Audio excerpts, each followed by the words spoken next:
No dia 5 de maio de 1818, nascera um pequeno garoto que um dia se tornaria o homem que mudaria toda a história da humanidade. O nome desse garoto era Karl Marx. Ele foi um filósofo, cientista político e também foi o homem que criou a ideia do socialismo científico. A ideia de um mundo onde as pessoas trabalham igualmente, ganhando o mesmo salário, e também onde todos têm o mesmo direito, amparado pelo Estado. Karl Marx viveu sua vida na Alemanha, em uma cidade que estava no meio de uma revolução industrial. Ele viu as fábricas crescendo mais e mais, e aquelas nuvens negras gigantes de fumaça consumindo todo o céu da cidade. Ele observava as fábricas, os trabalhadores e tudo mais que havia nesse sistema desta era. Ele observava o nosso mundo e pensara e refletira sobre ele. Ele trabalhou num jornal durante um tempo de sua vida e aí, observando todo mundo, começou a estudar muito sobre o capitalismo em si e qualquer tipo de teoria política. Tanto que ele lera todo ano todas as obras do William Shakespeare. Ele chegou finalmente à conclusão do que seria este mundo. Este mundo não se trata nada além de um sistema político que vai se alterando, onde toda vez há uma classe que oprime a maioria, uma classe de pessoas superiores à maioria em questões financeiras, em questões de poder. Não que elas sejam melhores que as outras pessoas, mas elas detêm as coisas que Karl Marx chamaram de meios de produção, os meios de obter riqueza. Como, por exemplo, os senhores feudais na época dos feudos haviam de ter o controle das terras, e atualmente os donos das fábricas eram os burgueses. Com isto, Karl Marx entende o sistema da história humana como um sistema de classes. Tudo se resume a uma classe oprimindo a outra. Ou seja, você pode resumir as relações humanas entre meras relações de poder e de opressão. É nisto que Karl Marx cria. Para entendermos melhor Karl Marx, precisamos entender quais são as classes. Começando pelos opressores, aqueles que oprimem os outros, aqueles que têm o poder que suprime a maioria. Esses que têm tal poder são os burgueses. Os burgueses são aqueles que detêm os meios de produção, sendo que os meios de produção são geradores de riqueza, aqueles que são capazes de deter o que gera riqueza. Por exemplo, aqueles que detêm as fábricas são burgueses porque detêm os meios de produção. O comerciante detém os seus produtos que geram riqueza para ele. Então, ele também é da burguesia. E nisso se vê um monte de gente, mas eles não chegam a 10% da população. E o resto é proletário. Proletário é aquele que vende seu trabalho. É aquele que trabalha submisso a alguém, pois não tem os meios de produção. Por exemplo, o proletário trabalha na fábrica. Ele está vendendo o seu trabalho para aquele que detém a fábrica.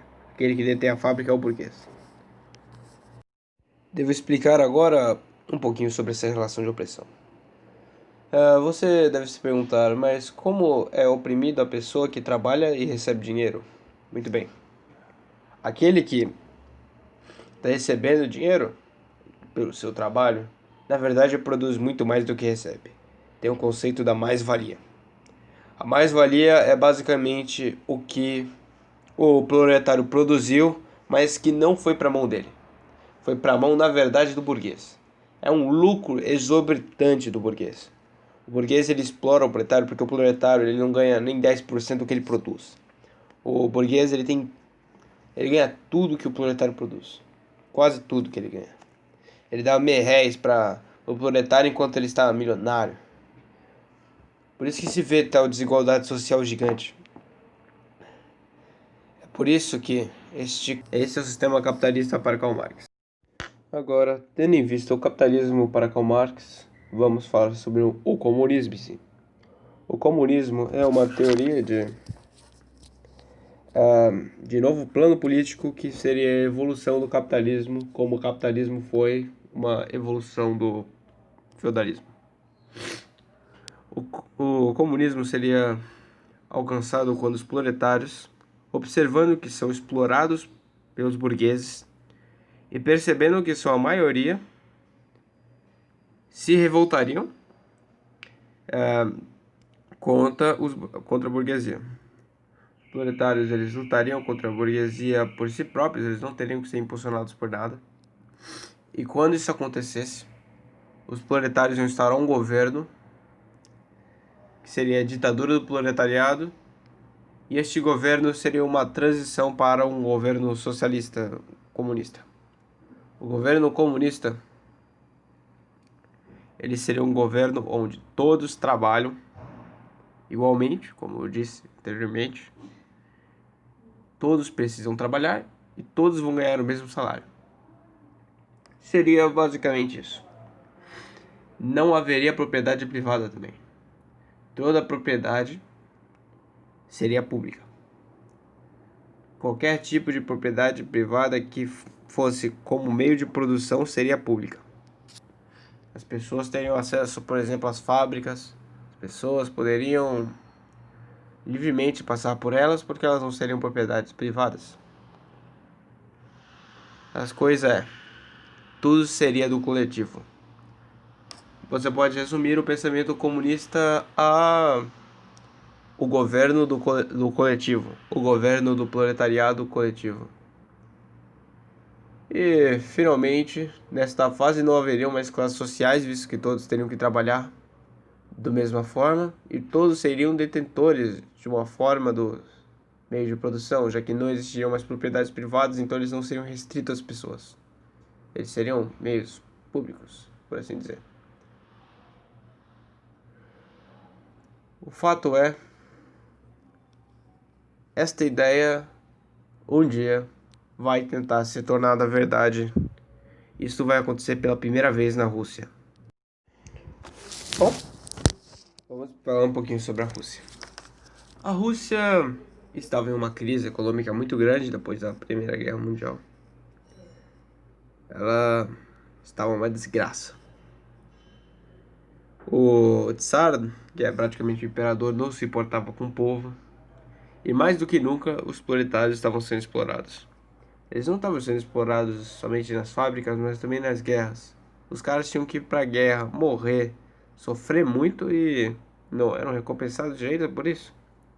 Muitas famílias estavam revoltadas, muitas mulheres estavam sem seus maridos, muitos filhos estavam sem seus pais. E tudo isso foi transmitido na culpa para um homem.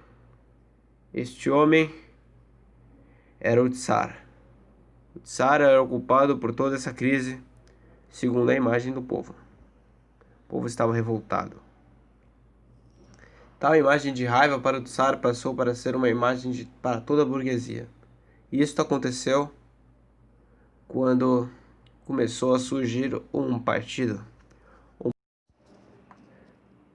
O Partido Operário Social Democrata Russo, que era liderado pelo Vladimir Lenin. Foi o partido, na verdade, que fez com que este pensamento mais socialista de revolta dos proletários se instaurasse na Rússia. O partido ele foi criado com essa conscientização do proletário sobre sua situação. Tal partido, com o líder dele sendo Lenin, tinha uma característica interessante. Seu líder não era um mero político como a maioria dos partidos são hoje em dia e eram na época. Seu líder era um intelectual de alto nível. Vladimir Lenin era um intelectual que sabia o que estava fazendo. Ele sabia muito bem como funcionaria o socialismo da União Soviética. Este homem que criou tal crime intelectual, ele foi responsável praticamente por tudo que se vê na Revolução Russa. Ele é um gênio. de certa forma. Ele conseguiu criar uma militância forte, juntá-los sob a bandeira do comunismo, tudo isso com seus conhecimentos muito grandes. Bom, as coisas não funcionam apenas unitariamente em nenhuma revolução. Sempre há dois lados. Bom, neste partido, no Partido Operário Social Democrata Russo, havia uma divisão de dois. Os bolcheviques e os mencheviques. Os bolcheviques significam a maioria. Era a maioria do Congresso. A maioria do Congresso, quer dizer, a maioria do partido. Eles são aqueles que acreditam verdadeiramente numa revolução total na Rússia. Eles queriam, de fato, criar o que Karl Marx queria que fosse criado. Eles queriam fazer a ditadura do proletariado e depois fazer a transição para o comunismo de fato. Então eles já queriam aplicar o socialismo e ir evoluindo até o comunismo. Já os mencheviques acreditavam que ainda era necessário continuar mais tempo no capitalismo para que conseguisse se fazer a revolução. Precisava de mais tempo. Eles criam que era necessário muito mais tempo no capitalismo para depois poder ir chegando ao socialismo, mas no final de contas os bolcheviques eram a maioria. Outra coisa que deve se citar sobre esse partido é que haviam duas figuras muito importantes nele. Uma delas é Leon Trotsky, um homem muito famoso na história que ajudou na revolução e também no a Lenin assumir o poder na ditadura do proletariado que eles tanto desejavam, e também Joseph Stalin, que foi praticamente o sucessor do Lenin. Quando Lenin morreu, quem assumiu tudo foi Stalin. Stalin, ele foi um homem muito inteligente. Eu creio que ele foi o estrategista mais inteligente de toda a história humana. E ele é uma figura muito icônica na história da humanidade e muito importante para entender vários acontecimentos como a Segunda Guerra Mundial e também para entender a Guerra Fria. Bom, é isso que eu tenho a falar sobre alguns antecedentes da Revolução Russa. Obrigado por assistirem o vídeo.